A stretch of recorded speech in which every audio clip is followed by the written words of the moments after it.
नमस्कार दोस्तों। पतंजलि योग सूत्र के प्रथम पाद के दूसरे सूत्र पे हम बात कर रहे थे। योग चित्त वृत्ति निरोध, यानी कि चित्त की वृत्तियों का निरोध करना ही योग है। इसके लिए हमने पिछले वीडियो में बताया था कि इस योग को समझने के लिए हमें सबसे पहले जो है चित्त को समझना पड़ेगा। उसके बाद हमें चित्त की वृत्तियां क्या है इनको समझना पड़ेगा, फिर उसको निरोध करने के क्या क्या उपाय हैं वो समझने पड़ेंगे। तो इसी सीरीज में आज हम बात करेंगे चित्त की, कि चित्त है क्या, जिसकी वृत्तियों का हमें निरोध करना है और फिर योग की प्राप्ति करनी है। तो चित्त जो है भारतीय दर्शन में आपको जगह जगह ये शब्द सुनने को मिलेगा। इसी में हम बात करेंगे सांख्य, जो हमारा दर्शन था, सांख्य दर्शन में विकासवाद में चित्त की बात हुई है। वहां पर उन्होंने चित्त को समझाया है प्रकृति और पुरुष, दो कंपोनेंट सांख्य दर्शन बताता है जिनके कारण प्रकृति या सृष्टि की उत्पत्ति हुई है। तो प्रकृति एक कंपोनेंट है और पुरुष एक कंपोनेंट है। इसको आप इस तरीके से समझ सकते हो, प्रकृति कोई मटेरियल है, फिजिकल मटेरियल है, और लाइट एक एनर्जी है जिसको उसमें उन्होंने पुरुष कहा है।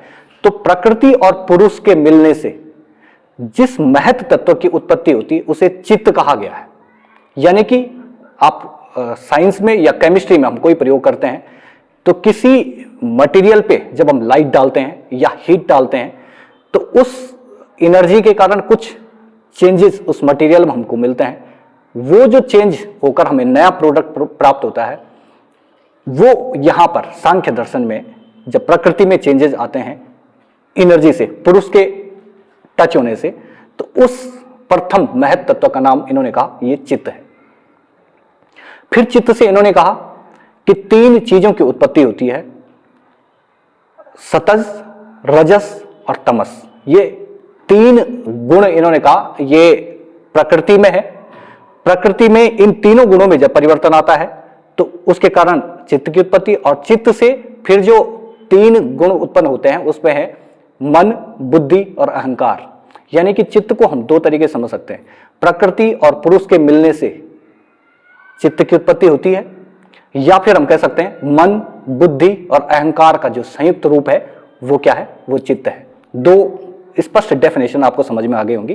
प्रकृति पुरुष के मिलने से चित्त की उत्पत्ति होती है और मन, बुद्धि, अहंकार का जो संयुक्त रूप है वो चित्त है।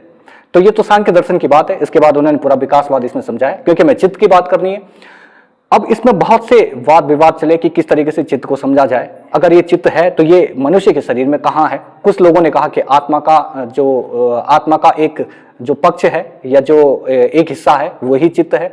कुछ लोगों ने कहा कि हमारा जो मन है उसका एक हिस्सा चित्त है। कुछ लोगों ने कहा कि नहीं, हमारे शरीर में जो है चित्त संपूर्ण यानी कि पूर्ण शरीर में विद्यमान है चित्त। इसके लिए उन्होंने पुष्टि करी कि चित्त को हम कैसे समझे। जैसे कि हम कुछ लोगों का कहना है कि ब्रेन में चित्त होता है, हमारा जो मस्तिष्क है वो चित्त का हिस्सा है। कुछ लोगों का कहना मन है, कुछ लोगों का कहना आत्मा है। लेकिन लास्ट में जो सर्वसहमति से जो लोगों ने मान्यता दी उसमें यह कहा गया कि पूर्ण शरीर में चित्त विद्यमान है, हमारे शरीर की एक एक कोशिका में चित्त है।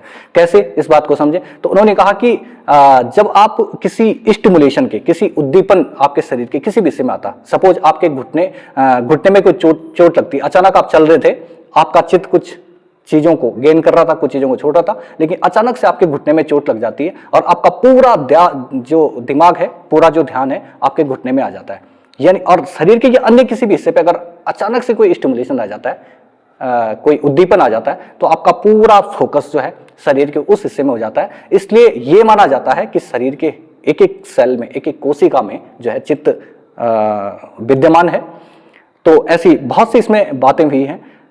और सर्व सामान्य भाषा में अगर हम चित्त को समझें तो चित्त हमारा कॉन्शियस है, यानी कि जिससे हम अपने आसपास की जितनी भी भौतिक चीजें हैं उन चीजों को समझने की कोशिश करते हैं, तो वो चित्त है।